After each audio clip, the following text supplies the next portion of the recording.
Hello everyone, welcome to my new video. তো চলো শুরু করা যাক। এই অর্ডারটা ছিল 1 পাউন্ডের মধ্যে ওভারলোডেড চকলেটের ওপর। আর কাস্টমার এটা আর্জেন্ট অর্ডার মানে আমাকে দিয়েছিল একদম ভোরবেলা। আমাকে ফোন করে বলছে যে শোন না, আমার একটা কেক লাগবে, তো তুই আমাকে কিছু ফটো পাঠা। তো আমাকে ফার্স্টে বলেনি যে কী ফটো বা কী ফ্লেভারের ওপরে নেবে। তো ম্যাক্সিমাম ক্ষেত্রে বাটারস্কচ নেয়, এইবার মনে হয় ফার্স্ট টাইম আমার থেকে চকলেট ফ্লেভারের অর্ডার করেছিল।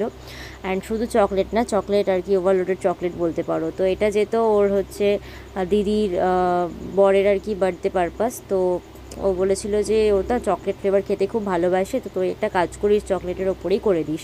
আর এটা অর্ডার করেছিল আমারই ফ্রেন্ড, তার নাম হচ্ছে জয়িতা। তো যেমন কথা তেমনি কাজ, যেমন ডেকোরেশন দিয়েছিলো পুরো সেম টু সেম আমি করে দিয়েছিলাম। শুধুমাত্র একটা প্রবলেম হয়ে গেছিলো যে বলস, চকলেট বলসটা পাওয়া যাচ্ছিলো না, তো সেই জন্য আমাকে সুগার বলস গোল্ডেন দিয়ে কাজ চালাতে হয়েছে। তোমরা জানিও কীরকম লাগছে। আমার সাথে কন্ট্যাক্ট করলে আমার নিচে স্ক্রিনে দেওয়া নাম্বার, আমার সাথে কন্ট্যাক্ট করতে পারো। Tata and stay tune.